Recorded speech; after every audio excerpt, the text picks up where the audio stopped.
Assalamualaikum teman-teman, saat ini kita akan mempelajari terkait human factor dan human interaction. Nah, pada human interaction ini adalah, ini HCI itu human computer interaction and human factor ya. Human factor ini adalah berfokus pada faktor-faktor yang mempengaruhi oleh manusia gitu ya, di mana fokusnya kepada study of human dan sekitarnya, kemudian toolsnya apa aja, special yang harus special attention atau how to increase safety, comfort, and economy while reduce human workload and error. Jadi dengan adanya dengan adanya tools yang special attention, jadi ada beberapa tools itu yang memang harus benar-benar diperhatikan gitu, bukan tools itu kan alat seperti komputer gitu ya. Jadi itu pengoperasian itu berbeda, tidak sama seperti komputer-komputer pada umumnya. Tuh. Nah, HCI ini berfokus pada manusia dan penggunaan komputer dan juga menitikberatkan isu yang sama terhadap human factor. Jadi itu tuh easy ya, to make things hard. Jadi itu sebenarnya mudah untuk melakukan yang sulit gitu ya.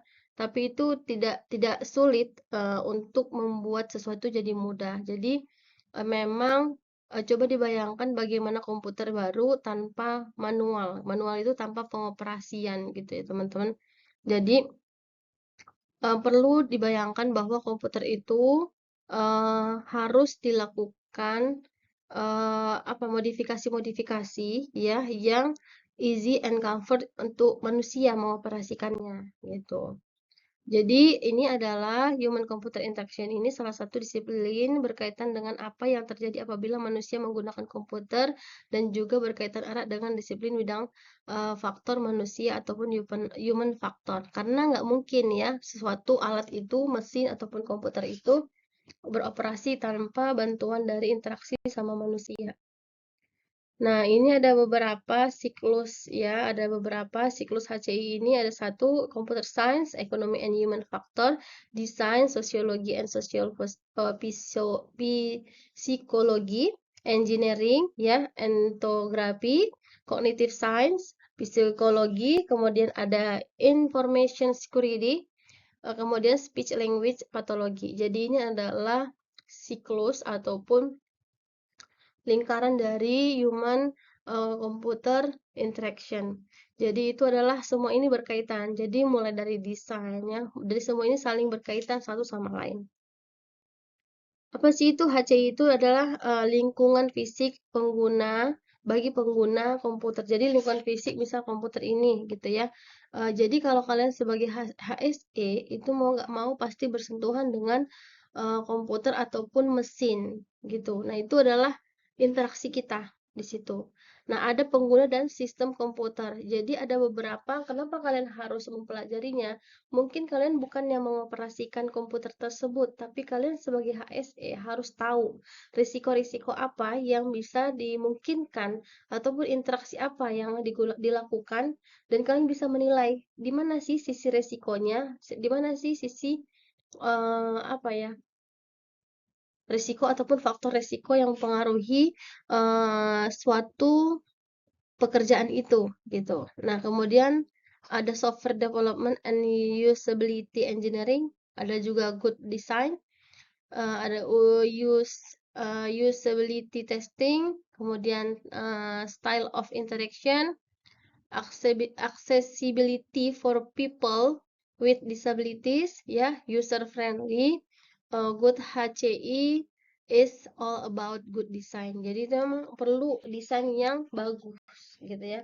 Desain yang bagus, kemudian penggunaan yang bagus, kemudian style yang interaction gitu ya. Ada interaksi di situ, sama mudah digunakan.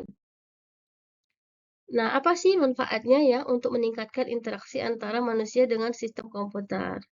Nah, coba teman-teman lihat ya, ada itu yang bad design, ada yang coba teman-teman lihat apakah di sini ada yang kelihatan good design. Ya, kalau dilihat dari sini ya, Ini tuh ini tuh good design kenapa? Karena dia itu corongnya di sini dan gagangnya di sini. Sedangkan ini gimana cara kita menuang suatu cairan ataupun air jika dia gagang dan corongnya itu bersamaan selaras gitu ya. Masa kayak gini gitu kan nggak mungkin. Nah, salah satu beberapa contoh bad design lagi gini ya. Ketika ingin menggunakan garpu dan sendok dalam bersamaan, bagaimana cara menggunakannya gitu? Karena memang ini tidak tidak stylenya nggak bagus juga ya, nggak good, kemudian nggak apa eh, nggak tidak ergonomi juga ketika di apa digunakan gitu. Selanjutnya ini juga ya gagangnya cuma satu. Ya teman-teman, kalau ini gimana caranya ya? Sedangkan kita mau menyiram bunga malah saringan bunganya ataupun saluran bunganya itu malah ke arah penampungannya gitu. Ini juga ya, yang di belakang ini adalah kursi. Jika kursinya gelembung seperti itu memiliki tidak datar ya akan mengakibatkan punggung tidak nyaman gitu. Nah, ini salah satu beberapa contoh label that look like push button ya, push button.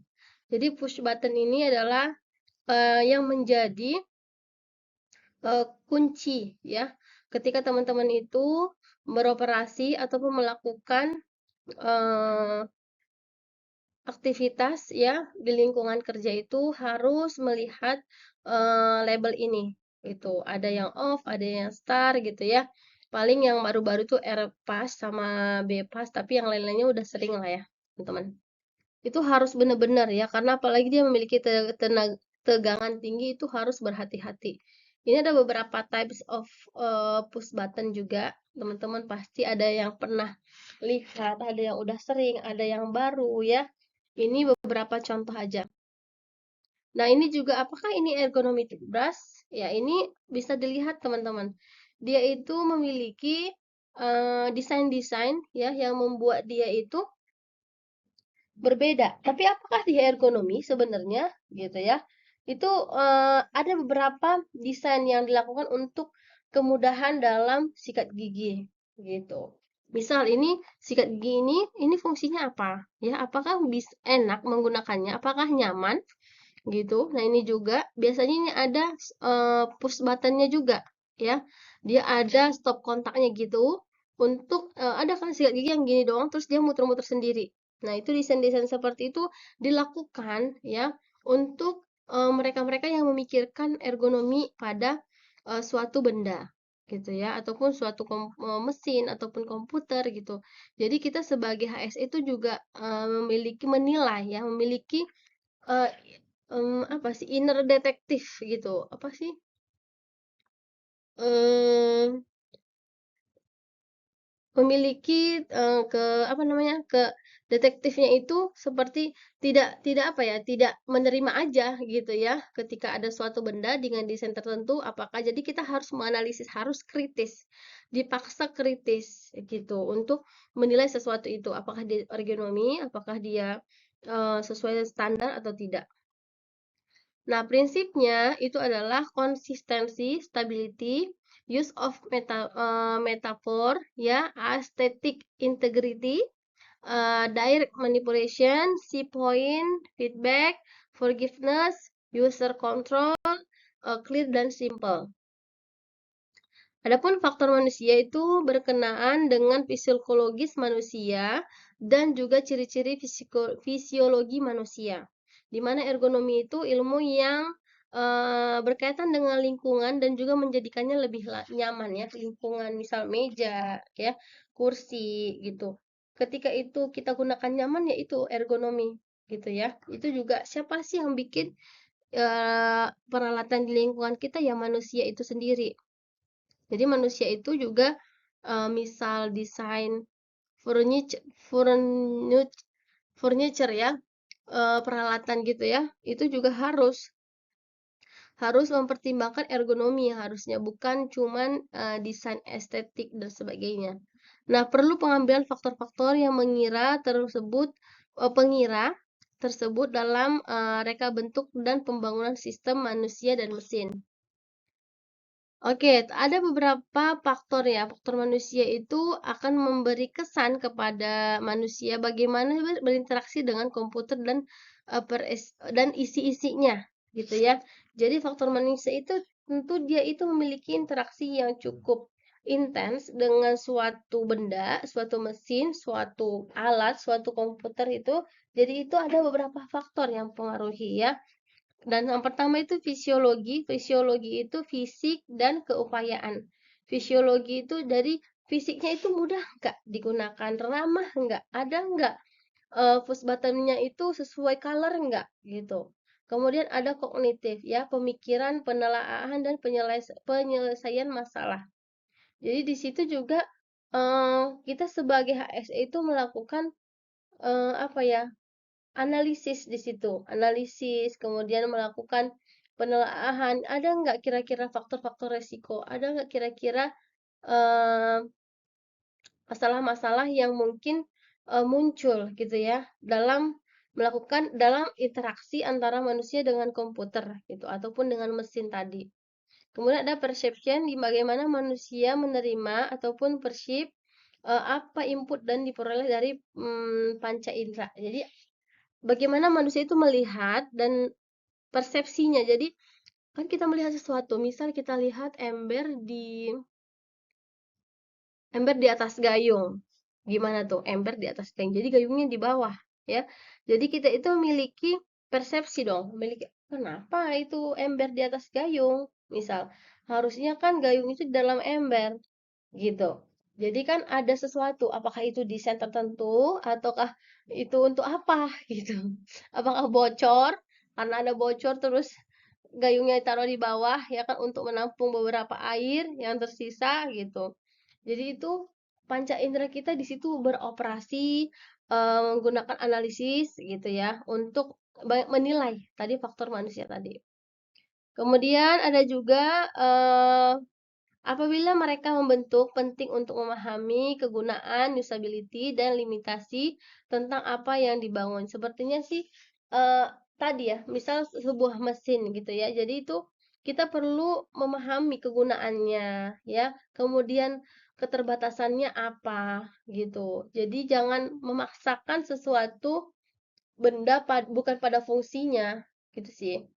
Kemudian penggunaan pengguna mempunyai usability yang relatif sama umum, tetapi secara individualnya berbeda gitu. Kemudian handy slogan, design for the majority, design for the minority gitu ya. Oke, selanjutnya fisiologi ya. Fisiologi itu antara faktor tadi HCE ya, human computer computer interaction yang perlu dipikirkan. Jadi itu fisiologinya perlu dipikirkan juga ya antara HCE dengan faktor-faktor tadi. Kemudian left on right handed ya, di tangan yang benar atau tidak.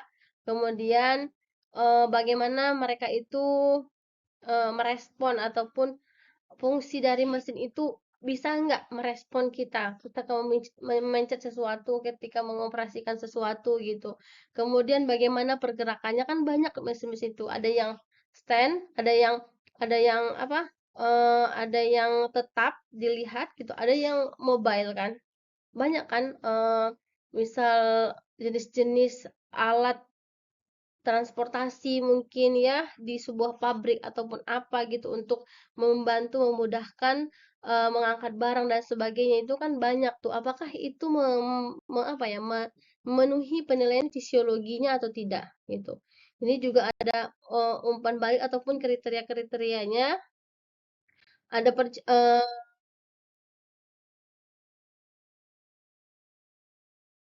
oke ya. Oh ini nggak bisa back ya. Saya nggak tahu nih.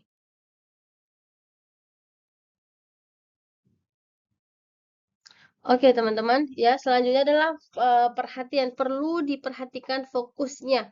Jadi dalam membuat suatu apa ini dalam menganalisis interaksi antara manusia dengan komputer gitu ataupun mesin itu adalah lihat fokus dari eh, benda itu gitu ya. dan juga our ability-nya, bagaimana sih kemampuannya ya, apakah dia bisa concern dalam satu pekerjaan, satu event, ataupun bisa mengerjakan beberapa hal gitu, kayak misal misal gitu ya, misal mesin fotokopi kan dia bisa eh, beroperasi kan dalam dua hal gitu ya, fotokopi ataupun ngeprint terkoneksi gitu kan, tapi kan harus berjalannya itu tidak bersamaan kayak gitu.